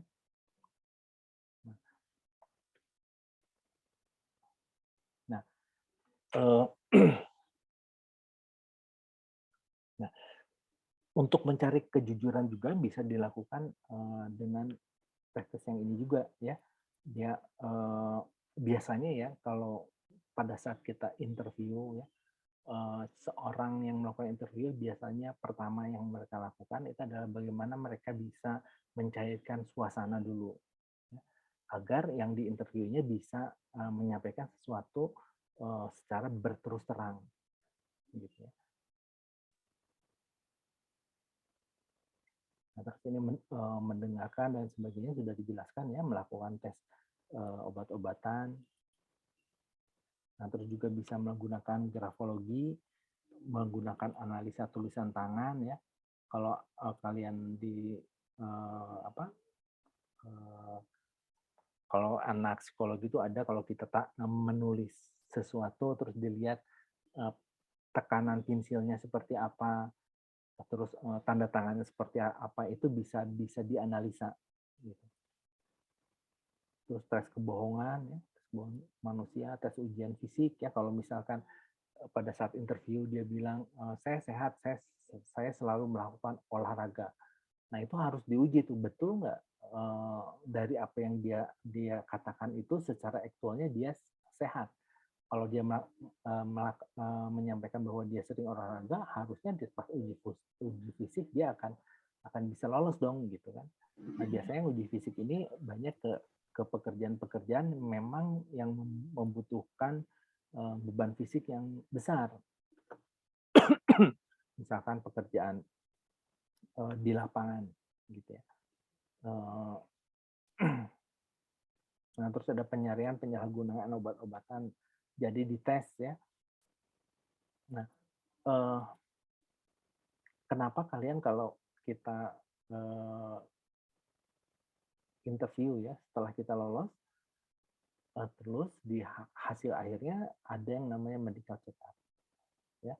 Nah, dalam proses medical check up pun ya mungkin orang yang bersangkutan nggak ada yang tahu yang diceknya apa aja, seperti apa. Tapi sebenarnya ada beberapa perusahaan ya yang memasukkan tes obat-obatan ini ke dalam medical check up yang ada. Jadi kalau misalkan kalian tidak lulus medical check up, bukan berarti secara kesehatan kalian kurang baik, tapi mungkin juga bisa karena pengaruh obat-obat terlarang ya, sehingga akhirnya kalian tidak diterima, bisa seperti itu. Ya, baik teman-teman, materi sampai di situ ya, tapi ada hal yang ingin saya jelaskan untuk proses interview untuk praktek minggu depan ya. Tapi sebelumnya ada pertanyaan, silahkan.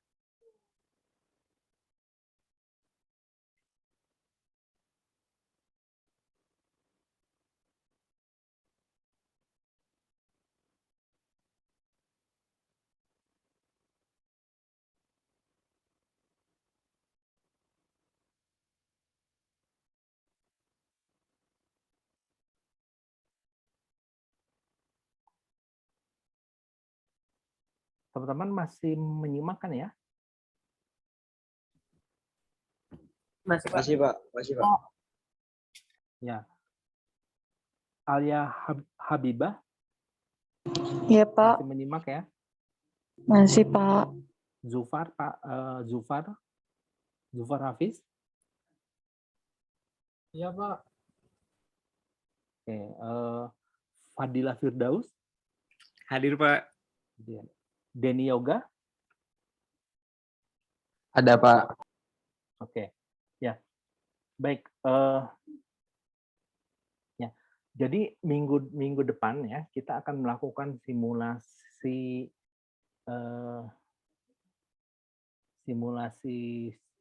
interview. Ya, simulasi interview ini. Jadi ada dua setiap sekelas ini akan dibuat berpasang-pasangan ya. Tapi kayaknya kalau semuanya melakukan simulasi tidak akan mudah-mudahan bisa semua ya. Tapi menurut saya mungkin tidak akan semua ya. Jadi nanti kalian ada yang berperan sebagai interviewer. Ya, ada yang berperan sebagai orang yang diinterview. Ya, silahkan tentukan dari sekarang, ya, siapa yang akan menginterviewer, siapa yang sebagai interview. Ya. Nah, tugas pasangan tersebut, ya, coba sebelum melakukan interview, coba cari satu posisi yang posisi tersebut yang akan ditempati oleh si karyawan tersebut. Itu bisa diambil dari posisi yang waktu evaluasi jabatan kemarin, ya, atau ngambil posisi yang lain silahkan, ya. Nah, target interview, ya, harus bisa menjawab pertanyaan-pertanyaan ini. Ini kelihatan ya formnya ya. Halo. Ya, kelihatan Pak. Ya. Ini contoh nih. Posisinya perawat farmasi atau perawat. Ini bisa dihapus aja nanti. Saya kasih word-nya ya. Ya. Nah, tugas kalian adalah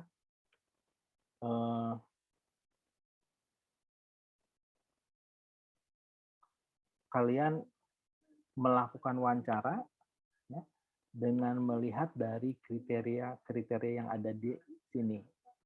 Ya, nanti formnya akan saya berikan. Ya, ini siswa yang diwawancaranya ditulis di sini. Ya, terus yang mewawancaranya ditulis di sini. Itu untuk data saya, bahwa kalian sudah melakukan wawancara. Jadi saya bisa menilai berdasarkan yang diwawancara dan yang mewawancara. Nah, tugas kalian itu bagaimana kalian bisa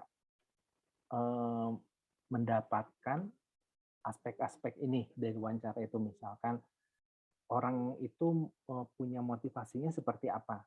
Bagaimana kalian bisa menggali bahwa orang itu memang mempunyai motivasi yang baik. Gitu. Orang itu mempunyai stabilitas ekonomi yang baik, dan itu dikaitkan dengan posisi yang akan dilamar. Ya. Kan di posisi itu ada apa? Ada skill yang dibutuhkan apa? Ya, terus kemampuannya harus seperti apa, dan itu diusahakan diterjemahkan di sini, gitu ya. Nah, ini tidak boleh dikerjakan dulu, ya. Yang kalian lakukan, kalian mempelajari ini. Kalau latihan bolehlah, silahkan kalian latihan. Nah, interviewnya seperti apa? Nanti kita akan live Zoom minggu depan. 2 orang akan melakukan wawancara langsung. Ya. Nanti silahkan teman-teman lain bisa mengkritisi kekurangannya apa, kelebihannya apa. Gitu. Paham nggak? Jangan ada yang bertanya lagi tentang ini apa, harus wawancaranya kayak gimana, ini kayak gimana ya. Paham nggak? Berarti nanti open cam gitu Pak, bagaimana Pak? Ya, open cam. Kameranya dibuka untuk yang interview ya. Kameranya dibuka, nanti kita perhatikan sama-sama. Dipanggilnya secara acak, Pak. Nanti saya akan panggil secara acak kalau kalian tidak mau tidak mau menawarkan diri. Ya, awalnya saya akan meminta kalian siapa yang mau jadikan simulasi. Silahkan siapa yang dulu. Tapi kalau kalian tidak ada yang mau tidak ada yang mau untuk melakukan interview, saya akan panggil secara acak. Berarti itu nanti yang interviewernya open cam juga Pak, bagaimana? Iya, dua-duanya harus open cam. Oh, dua-duanya. Ya, yang diinterview sama yang menginterview open cam. Nah, nanti tugas kalian semua,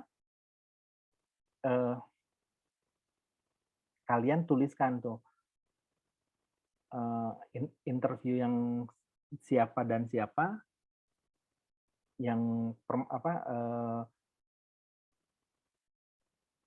kekurangannya apa, kelebihannya apa, yang harus lebih ditanyakannya apa, dan menurut kalian orang yang diinterviewnya cocok nggak dengan sudah bisa menggambarkan bahwa dia cocok untuk posisi itu enggak gitu. Ya. Nanti dari form interview itu dimasukkan ke tugas ya, biar saya bisa nilai. Kalau di situ nggak dimasukkan, saya nggak bisa nilai. Yang dimasukkan dua-duanya, yang di interview sama yang menginterview. Oke ya, paham nggak? Halo? Paham, Pak. Ya. Nah, untuk gambarannya, saya berikan satu video contoh interview. Ya. Wawancara kandidat untuk yang fresh graduate seperti apa.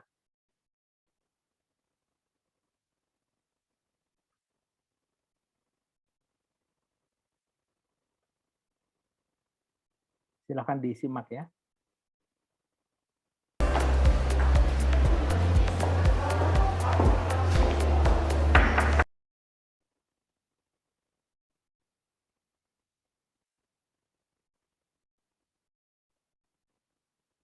Silakan Nomi, silakan duduk. Terima kasih. Baik, selamat pagi Mbak Nomi. Terima kasih atas kehadirannya pada pagi hari ini untuk menuju proses wawancara atau interview. Pada proses ini akan saya berikan beberapa pertanyaan yang saya berikan pada Mbak Nomi. Nanti silakan dari Mbak Nomi menjawab sesuai dengan pertanyaan saya.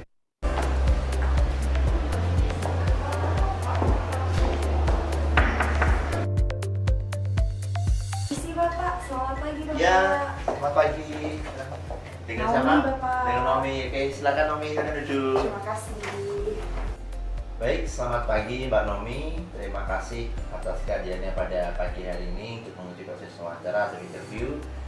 Pada proses ini akan saya berikan beberapa pertanyaan yang saya berikan pada Mbak Nomi. Nanti silakan dari Mbak Nomi menjawab sesuai dengan pertanyaan yang saya berikan.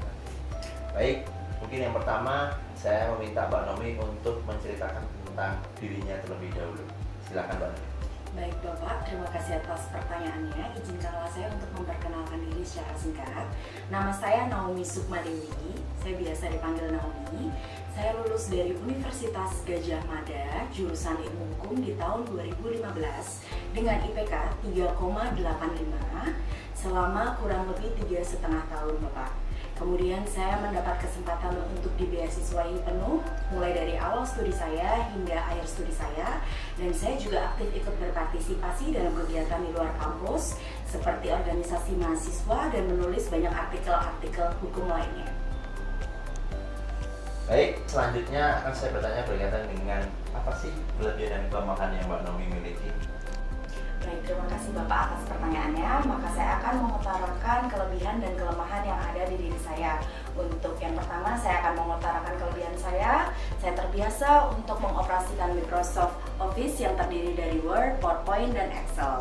Untuk kemampuan bahasa Inggris saya juga terbiasa untuk berbahasa Inggris aktif maupun berbahasa Inggris pasif. Untuk kelemahan saya adalah orang yang cenderung lebih banyak berbicara pada saat-saat tertentu, tetapi tidak menutup kemungkinan saya akan menyesuaikan diri di tempat di mana saya bekerja, sehingga saya bekerja tetap sesuai dengan peraturan dan kewajiban yang seharusnya saya kerjakan.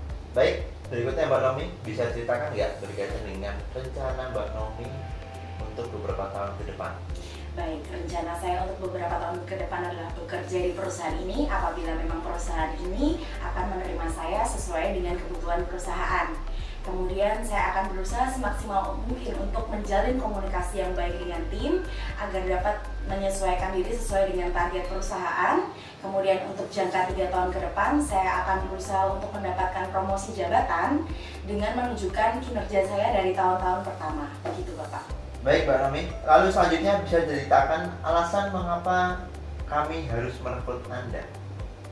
Alasan mengapa perusahaan harus memperkerjakan saya di sini karena saya bukan hanya sekedar bekerja, tetapi saya juga selalu menunjukkan hal-hal terbaik dalam pekerjaan saya. Saya selalu maksimal dalam bekerja, kemudian saya mudah bergaul dengan tim, mudah beradaptasi dengan tim, sehingga saya bisa memotivasi dan saya bisa bekerja sama agar mencapai kinerja sesuai dengan yang ditargetkan perusahaan. Seberapa baik Mbak Nomi mengenal perusahaan kamu? Baik, saya sudah cukup baik mengenal perusahaan ini sedari lama Bapak. Saya mendapatkan informasinya dari internet. media sosial seperti Instagram. Kemudian ada beberapa juga kolega yang memberitahu saya tentang baiknya perusahaan ini di bidang ketenagakerjaan, Bapak. Lalu berikutnya Pak Nomi, apa yang akan Anda lakukan ketika menghadapi masalah besar dalam suatu pekerjaan? Baik Bapak, yang pertama saya akan mencari akar permasalahannya dahulu. Setelah saya cari akar permasalahannya, saya akan membawa permasalahan ini kepada tim kerja saya, di mana nanti masing-masing dari teman-teman bisa menyampaikan solusi ataupun pendapat untuk menyelesaikan permasalahan tersebut, sehingga tercipta suatu keputusan yang akan menguntungkan perusahaan di kemudian hari. Yang terakhir nih, pertanyaan terakhir Pak Nomi, berapa gaji yang Anda harapkan untuk posisi ini? Oh baik, Bapak, besar harapan saya untuk dapat diterima di perusahaan ini. Apabila jika kelak saya diterima di perusahaan ini, saya berharap perusahaan dapat mempertimbangkan saya dari segi kemampuan, dari segi pengalaman, dan segi lainnya yang mungkin berkaitan dengan perusahaan ini. Tapi saya pribadi, saya akan menyerahkan kembali kepada perusahaan sesuai dengan ketentuan perusahaan yang berlaku. Begitu Bapak. Oke, terima kasih Mbak Nomi. Cukup sekian untuk interview pada pagi hari ini. Nanti untuk pengumuman tahap selanjutnya akan dilakukan lebih lanjut oleh tim rekrutmen kami. Baik Bapak, terima kasih atas kesempatan yang diberikan pada hari ini. Semoga kedepannya kita berjodoh ya Pak. Terima kasih Bapak. Ya baik, terima kasih Mbak Nomi.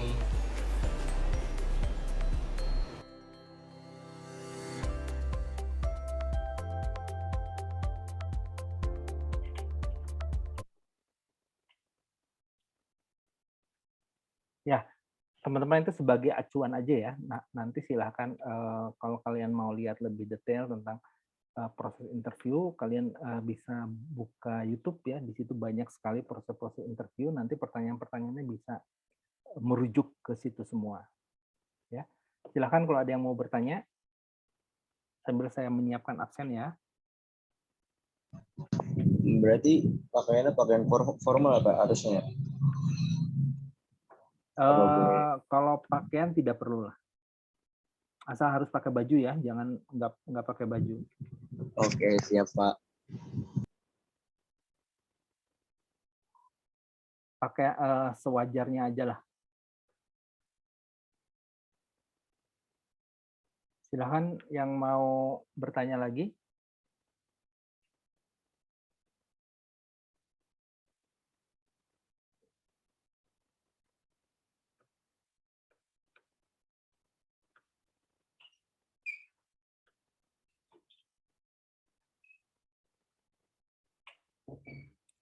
Silahkan isi absen ya.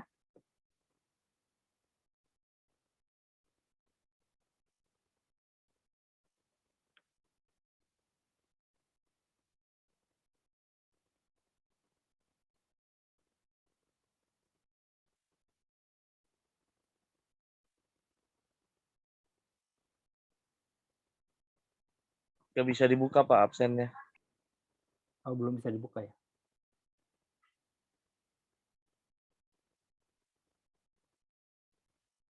Ya, silakan dicoba lagi.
Sudah ya? Sudah isi semua absen?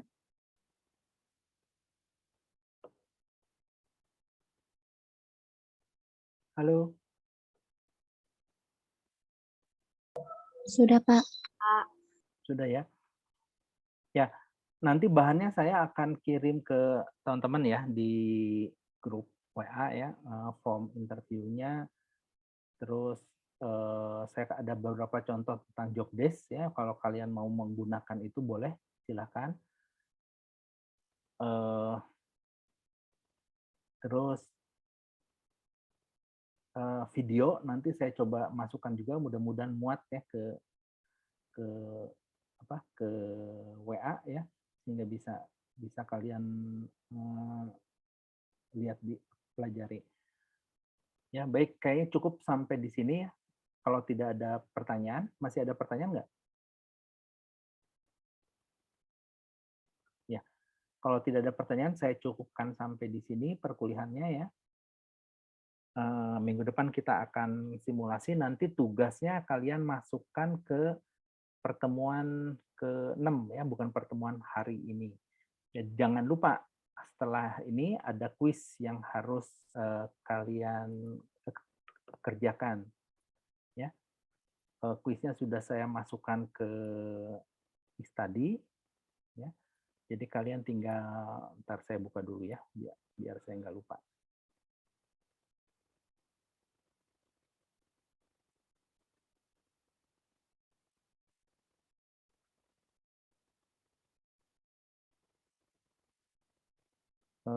Oke. Ya, kuisnya semua ada di buku. Jadi kalau kalian menyimak pasti kalian akan tahu di mana itunya, tinggal kalian tulis aja di situ jawabannya seperti apa. Ya baik teman-teman, sampai di sini pertemuan hari ini. Kita sampai ketemu minggu depan untuk pertemuan simulasi interview. Ya, sehat-sehat semua untuk teman-teman. Ya, tetap jaga protokol kesehatan. Ya, kuliah saya tutup. Wassalamualaikum warahmatullahi wabarakatuh. Waalaikumsalam warahmatullahi wabarakatuh. Terima kasih Bapak.